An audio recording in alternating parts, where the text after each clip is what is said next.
Hi hello నమస్తే మన Telugu online classes అనే మన ఈ ఛానల్ ద్వారా ఈ వీడియోలో తేటగీతి అనే పద్యం యొక్క లక్షణములను గురించి నేర్చుకుందాం. ఈ వీడియో ఆధారంగా ఛందస్సులో ఒక భాగమైనటువంటి తేటగీతి అనే ఒక పద్యం యొక్క లక్షణాల గురించి తేటగీతి పద్యం యొక్క లక్షణం చూడండి. ఈ పద్యమునందు 4 పాదములు ఉంటాయి. ఈ పద్యమునందు ఎన్ని పాదములు ఉంటాయి? 4 పాదములు ఉంటాయి. ప్రతి పాదములో వరుసగా ఒక సూర్యగణం, 2 ఇంద్రగణాలు మరియు 2 సూర్యగణాలు ఉంటాయి. ప్రతి పాదంలో కూడా వరుసగా ఒక సూర్యగణం, 2 ఇంద్రగణాలు మరియు 2 సూర్యగణాలు ఉంటాయి. యతి స్థానంకి వచ్చినట్లయితే మొదటి గణం మొదటి అక్షరానికి మరియు 4వ గణం మొదటి అక్షరానికి యతి చెల్లుతుంది. మొదటి గణం మొదటి అక్షరానికి, 4వ గణం మొదటి అక్షరానికి యతి చెల్లుతుంది. ప్రాస నియమము లేదు. తేటగీతి పద్యంలో ప్రాస నియమం అనేది ఉండదు. ప్రాస యతి చెల్లుతుంది. ప్రాస యతి అనేది చెల్లుతుంది. ప్రాస అంటే ఏంటో, యతి అంటే ఏంటో తెలుసుకున్నాం. ఇక్కడ ప్రాసయతి అంటే కూడా చెప్తున్నాను, జాగ్రత్తగా వినండి. ప్రాసయతి అంటే పద్యపాదంలో ఉన్నటువంటి మొదటి అక్షరాన్ని యతి అక్షరం అంటారు, 2వ అక్షరాన్ని ప్రాసాక్షరం అంటారు అని చెప్పుకున్నాం కదా. అయితే పద్యపాదంలో ఉండే ప్రాసాక్షరమైనటువంటి 2వ అక్షరానికి మరియు యతి స్థానం తరువాత ఉన్నటువంటి అక్షరానికి యతి వేయడాన్ని ప్రాసయతి అంటారు. అర్థమైంది కదా. ప్రాసయతి అంటే ఏంటి? పద్యపాదంలో ప్రాసాక్షరమైనటువంటి 2వ అక్షరానికి మరియు యతి స్థానం అయినటువంటి ఆ అక్షరం తరువాత ఉన్నటువంటి అక్షరానికి యతి వేయటాన్ని ప్రాసయతి అంటారు. మరి ఈ లక్షణాలు ఉన్నాయో లేవో ఒక పద్యాన్ని తీసుకొని చూద్దామా. ఉదాహరణ: సర్వతీర్థాభిగమనంబు సర్వవేద సమధిగమము సత్యంబుతో సరయుగావు ఎరుగ మెల్ల ధర్మంబుల కిందు బెద్దయండ్రు సత్యంబు ధర్మజ్ఞులైన మునులు అనే ఒక పద్యాన్ని నేను తీసుకోవడం అనేది జరిగింది. సర్వ తీర్థాభిగమనంబు సర్వవేద సమధిగమము సత్యంబుతో సరయుగావు ఎరుగుమెల్ల ధర్మంబుల కిందు బెద్దయండ్రు సత్యంబు ధర్మజ్ఞులైన మునులు అనే ఒక పద్యాన్ని తీసుకున్నాను. చూడండి, ఈ పద్యంలో 4 పాదములు ఉంటాయన్నారు కాబట్టి 4 పాదములు ఉన్నాయి. మరి ఈ పద్యంలో తేటగీతి పద్య లక్షణాలు ఉన్నాయా లేవా అని తెలియాలి అంటే మనం ఏం చేయాలి? ఈ పద్యానికి గురులగులు గుర్తించి గణ విభజన చేసి గణములో పేర్లు పెట్టి ఉన్నాయో లేవో చూసుకోవాలి. సరేనా? మరి ముందుగా గురువులను గుర్తిద్దాం. గురువులు గుర్తించాలంటే మరి ఏం చేయాలి? ఏదైనా ఒక పద్యపాదాన్ని కానీ పద్యాన్ని కానీ తీసుకోవాలి. నేనేం చేశాను? ముందు చదివినటువంటి పద్యంలో మొదటి 2 పాదాలను తీసుకున్నాను. ప్రతి వీడియోలో కూడా ఏ అక్షరాలు గురువులవుతాయి, ఏ అక్షరాలు లఘువులవుతాయని చెప్పడం అనేది జరిగింది. కానీ మరొకసారి ఈ వీడియోలో కూడా సూచనప్రాయంగా మీకు ఏ అక్షరాలు గురువులవుతాయో చెప్పడం అనేది జరుగుతుంది. చూడండి, మొదటి పాయింట్కి వచ్చినట్లయితే దీర్ఘాక్షరములు గురువులు.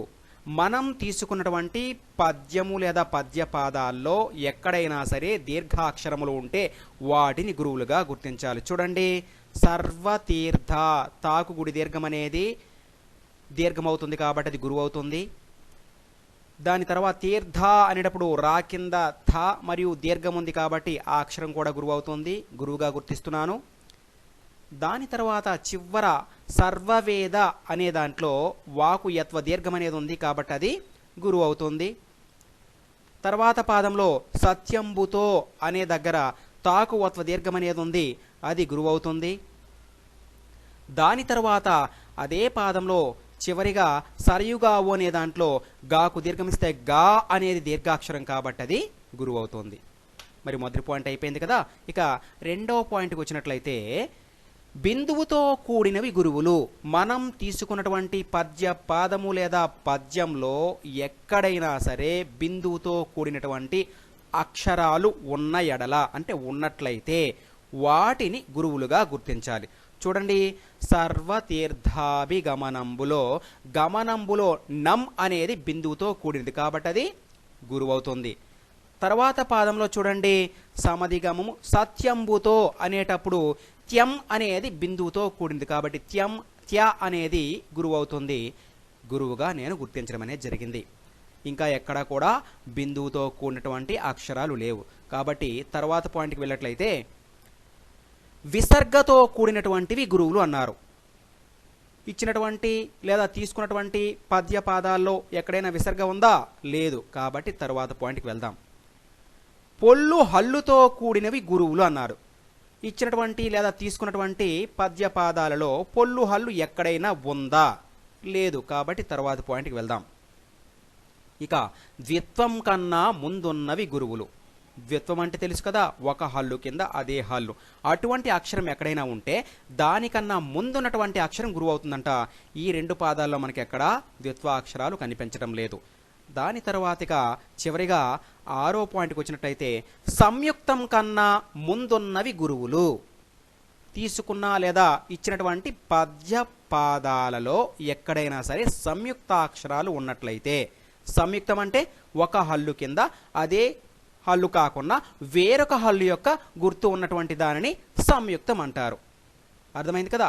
ఒక హల్లు కింద వేరొక హల్లు యొక్క గుర్తు రాసినట్లయితే దానిని సంయుక్తం అంటారు. అటువంటి అక్షరాలు ఎక్కడైనా ఉంటే వాటికన్నా ముందున్నటువంటి అక్షరాలని గురువులుగా గుర్తించాలి. చూడండి, సర్వ అనేటప్పుడు రా కింద వా, ఇది సంయుక్తము. దానికన్నా ముందున్నటువంటి సా అనేది గురువు అవుతుంది. అదే పద్యపాదంలో సర్వవేద అనేటప్పుడు అక్కడ కూడా రా కింద వా ఉంది. దానికన్నా ముందున్నటువంటి అక్షరము సా అనేది గురువు అవుతుంది. అటు తర్వాత పాదంలో సమధిగమము సత్యంబుతో అనే దాంట్లో త్యం అనే త్యా అనేది సంయుక్తాక్షరం. దానికన్నా ముందున్నది ఏమవుతుంది? సా అనే అక్షరం గురువు అవుతుంది. ఇక్కడికి అయిపోయింది కదా. మరి ఇచ్చినటువంటి పద్యపాదాలలో ఉన్నటువంటి అక్షరాలకు ఏ ఏ అక్షరాలు గురువులు అవుతాయో గుర్తించాం. తర్వాత లఘువులు గుర్తిద్దాం. చూడండి, లఘువుల్లో మొదటి పాయింట్ ఏంటి? హ్రస్వాక్షరములు లఘువులు. వేటిని లఘువులు అంటారు?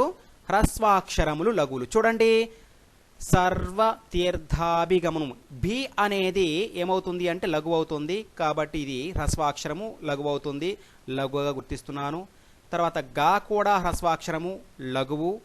తర్వాత మా కూడా హ్రస్వాక్షరము లఘువు అవుతుంది.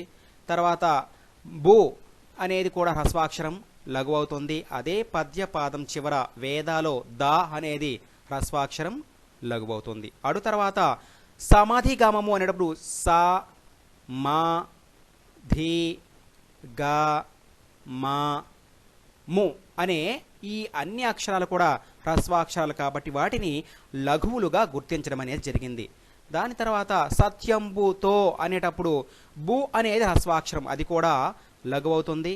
అటు తర్వాత పదము సరయుగావు సా రా యు అనే మూడు అక్షరాలు కూడా హ్రస్వాక్షరాలు లఘువులు అవుతాయి కాబట్టి లఘువులుగా గుర్తించాను. ఇక చివరిగా ఊ అనేది ఉంది, అది కూడా హ్రస్వాక్షరం కాబట్టి లఘువుగా గుర్తించడం అనేది జరిగింది. ఇక రెండో పాయింట్కి వెళ్ళినట్లయితే హ్రస్వ ద్విత్వాక్షరములు లఘువులు అన్నాడు. తీసుకున్న లేదా ఇచ్చినటువంటి పద్యపాదంలో ఎక్కడైనా సరే హ్రస్వ ద్విత్వాక్షరములు ఉన్నాయా అంటే ఈ పద్యపాదాల్లో లేవు కాబట్టి తర్వాత పాయింట్కి వెళ్ళిపోదాం. చూడండి, మూడో పాయింట్కి వచ్చినట్లయితే హ్రస్వ సంయుక్తాక్షరములు లఘువులు. ఇక్కడ తీసుకున్నటువంటి ఈ పద్యపాదాల్లో ఎక్కడైనా సరే హ్రస్వ సంయుక్తాక్షరాలు ఉన్నాయా? ఉంటే వాటిని ఏం చేయాలి? లఘువులుగా గుర్తించాలి. చూడండి, సర్వ అనేటప్పుడు రా కింద వా హ్రస్వ సంయుక్తాక్షరం కాబట్టి అది లఘువు అవుతుంది. అదే పాదంలో మళ్ళా సర్వవేద అనేటప్పుడు సర్వ అక్కడ కూడా రా కింద వా హ్రస్వాక్షరం కాబట్టి అది లఘువు అవుతుంది. అటు తర్వాత ఇంకా ఎక్కడుంది చూడండి, సమధిగమము సత్యంబుతో సరిగా సత్యంబు అనేటప్పుడు తా కింద యా అనేది హ్రస్వ సంయుక్తాక్షరం కానీ అది బిందువుతో కూడినది కాబట్టి గురువే అవుతుంది. కాబట్టి ఇక్కడ తీసుకున్నటువంటి పద్యపాదాలకు గురులఘువులు గుర్తించేశాం. తర్వాత ఏం చేయాలి? మరి తీసుకున్నటువంటి పద్యపాదాలకి గురులగులు గుర్తించడం అయిపోయింది కదా. ఇప్పుడు ఏం చేయాలి? ఘన విభజన చేసి గణములకు పేర్లు పెట్టాలి. ఏం చేయాలి? ఘన విభజన చేసి గణములకు పేర్లు పెట్టాలి. పేర్లు పెట్టాలంటే ముందు తేటగీతి పద్యంలో ఉన్నటువంటి గణాల గురించి తెలియాలి. చూడండి, ఈ తేటగీతి పద్యంలో ఒక సూర్యగణం, 2 ఇంద్రగణాలు మరియు 2 సూర్యగణాలు ఉంటాయని చెప్పేసి చెప్పుకోవడం అనేది జరిగింది. దాని ప్రకారంగా మనం గుర్తించే ముందు ఏ ఏ గణాలని సూర్యగణాలు అంటారో చూద్దాం. చూడండి, నా హ అనే 2 గణాలని కూడా సూర్యగణాలు అంటారు. ఇక ఇంద్రగణాలకు వచ్చినట్లయితే చూడండి, ఇంద్రగణాలు నల, నగ, సల, భ, ర, త అనే 6 గణాలని కూడా ఇంద్రగణాలు అంటారు. గణము పేరు ఇవ్వడం అనేది జరిగింది. దాని తర్వాత అందులో ఎన్ని లఘువులు ఉంటాయి, ఎన్ని గురువులు ఉంటాయని చెప్పడం అనేది జరిగింది. ఆ లఘువులు గుర్తులు, ఇది గురువులు గుర్తులు కూడా ఇవ్వడం అనేది జరిగింది. ఇప్పుడు దీని ప్రకారంగా ఈ తీసుకున్నటువంటి పద్య పాదాన్ని విభజించేసి పేర్లు పెడదాం. చూద్దామా? ముందు ఒక సూర్యగణం అన్నాడు కాబట్టి 3 లఘువులు కానీ ఒక గురువు లఘువు కానీ తీసుకుందాం. ఇక్కడ వరుసను 3 లఘువులు లేవు కాబట్టి గురువు లఘువుని తీసుకున్నాను. చూడండి, దీనికి హ అని పేరు పెడుతున్నాను. తర్వాత 2 ఇంద్రగణాలు అన్నాడు. 2 ఇంద్రగణాలంటే మనం 3 లేదా 4 తీసుకోవాలి. కొన్ని 3 గురులగులు ఉన్నటువంటి గణాలు ఉన్నాయి, 3 ఏమో 4 గురులగులు ఉన్నటువంటి గణాలు ఉన్నాయి. కాబట్టి ముందు 3 తీసుకుందాం. గురువు, గురువు, లఘువు ఎక్కడైనా ఉందా? గురువు, గురువు, లఘువు ఉంది. చూడండి, చివరిగా 6వ గణం ఉంది. దాన్ని ఏమంటారు? దాన్ని విభజించాను. చూడండి, విభజించిన తర్వాత దానికి ఒక పేరు ఉంది, తగణం అని పేరు పెట్టాను. అటు తర్వాత మరలా కూడా ఇంద్రగణాల్లో ఎక్కడైనా సరే వరుసగా లఘువు, లఘువు, గురువు ఉందా? చూడండి, ఎక్కడ లఘువు, లఘు, గురువు లేదు. కానీ లఘువు, లఘువు, గురువు, లఘువు ఉంది. లఘువు, లఘువు, గురువు, లఘువు ఉంది. 3వ గణం సల అవుతుంది. కాబట్టి దీన్ని విభజించేసి సల అని పేరు పెడుతున్నాను. అటు తర్వాత మళ్ళా 2 సూర్యగణాలు అన్నారు. సూర్యగణాలంటే 3 లఘువులు ఉండాలి. ఇక్కడ లేదు, గురువు, లఘువు ఉంది. ఇది అవుతుంది కాబట్టి ఇది హగణం అవుతుంది. అటు తర్వాత కూడా మరలా సేమ్ అదే విధంగా ఉంది కాబట్టి అది కూడా హగణం అవుతుంది. అర్థమైంది కదా? ఇలా తరువాత పాదం కూడా గుర్తిద్దామా? ముందు ఒక సూర్యగణం వస్తుంది. చూడండి, నగణము. దాని తర్వాత 2 ఇంద్రగణాలు. మొదటి ఇంద్రగణం అనేది నగ, తర్వాత ఇంద్రగణం అనేది ర. సరిపోయింది కదా? మరలా 2 సూర్యగణాలు. చూడండి, 3 లఘువులు, నగనము, తర్వాత గురువు, లఘువు, హగణం. సరిపోయింది కదా? ఒక సూర్యగణం, 2 ఇంద్రగణాలు, 2 సూర్యగణాలు అనేవి తేటగీతిలో ఉంటాయి. చెప్పిన ప్రకారంగా సరిపోయింది. అటు తర్వాత పాయింట్ ఏం చెప్పా? మరి యతిస్థానం గురించి చూద్దామా? ఏ అక్షరాన్ని యతిస్థానం అన్నారు? మొదటి గణం మొదటి అక్షరానికి, 4వ గణం మొదటి అక్షరానికి యతి చెల్లుతుంది అన్నాడు. అంటే పద్యపాదంలో మొదటి గణం మొదటి అక్షరమైనటువంటి స అనే అక్షరానికి మరియు 4వ గణం మొదటి అక్షరమైనటువంటి స అనే అక్షరానికి, అంటే స అనే అక్షరానికి యతి మైత్రి వేయడం అనేది జరిగింది. అలాగే 2వ పాదంలో మొదటి గణం మొదటి అక్షరమైనటువంటి స, 4వ గణం మొదటి అక్షరమైనటువంటి స అనే అక్షరాలకు యతి మైత్రి వేయడం అనేది జరిగింది. కాబట్టి యతి స్థానం 4వ గణం మొదటి అక్షరం సరిపోయింది కదా? సరిపోయింది. తరువాత మరి ఇప్పుడు ప్రాస నియమం దీనికి లేదు, కానీ ప్రాస యతి ఉంది. మరి ప్రాస యతి గురించి చూద్దామా? ప్రాస యతి అంటే ఏంటో చెప్పాను. చూడండి, ఇక్కడ ప్రాస యతి అంటే ప్రాసాక్షరానికి మరియు యతి స్థానం తరువాత ఉన్నటువంటి, యతి స్థానం ఏదైతే ఉందో ఆ అక్షరం తరువాత ఉన్నటువంటి అక్షరానికి ఏం చేస్తారు? యతి వేయడం అనేది జరుగుతుంది. చూడండి, ఇక్కడ సర్వతీర్థాభి అనేటప్పుడు మొదటి గణం 2వ అక్షరం ప్రాసాక్షరము, అంటే పద్యపాదంలో 2వ అక్షరం ప్రాసాక్షరం. దీనిలో యతి స్థానం ఏంటి? స, అంటే 4వ గణం మొదటి అక్షరం స, మొదటి గణం మొదటి అక్షరం స. అంటే యతి స్థానం 4వ గణం మొదటి అక్షరం కాబట్టి దాని తరువాత ఉన్నటువంటి ర్వ అనే అక్షరానికి, ఇక్కడ ప్రాసాక్షరానికి రెండిటికి కూడా ప్రాసయతి వేయడం అనేది జరిగింది. సరిపోయింది కదా. కాబట్టి ఇది ప్రాసయతి అనేది కూడా ఈ పద్యంలో ఉన్నది. మరి మరొకసారి తేటగీతి పద్యం యొక్క లక్షణాలు చూద్దామా? జాగ్రత్తగా మరలా వినండి. ఈ పద్యమునందు 4 పాదములు ఉంటాయి అన్నారు. 4 పాదాలున్నాయి. ప్రతి పాదంలో వరుసగా ఒక సూర్యగణం, 2 ఇంద్రగణాలు మరియు 2 సూర్యగణాలు ఉంటాయని చెప్పారు. అలానే ఉన్నాయి. మొదటి గణం మొదటి అక్షరానికి, 4వ గణం మొదటి అక్షరానికి యతి చెల్లుతుందని చెప్పడం అనేది జరిగింది. అలానే చెల్లింది. ప్రాస నియమం లేదు అన్నాడు. ప్రాస నియమం లేదు. ప్రాసయతి చెల్లుతుంది అని చెప్పడం అనేది జరిగింది. ప్రాసయతి చెల్లింది. అర్థమైంది కదా. తేటగీతి పద్య లక్షణాలు ఏంటి? ఈ పద్యం నందు 4 పాదాలుంటాయి. ప్రతి పాదంలో వరుసగా ఒక సూర్యగణం, 2 ఇంద్రగణాలు, 2 సూర్యగణాలుంటాయి. మొదటి గణం మొదటి అక్షరానికి, 4వ గణం మొదటి అక్షరానికి యతి చెల్లుతుంది. ప్రాస నియమం లేదు. ప్రాసయతి ఉంటుంది. అర్థమైంది కదా. అందరికీ ధన్యవాదములు.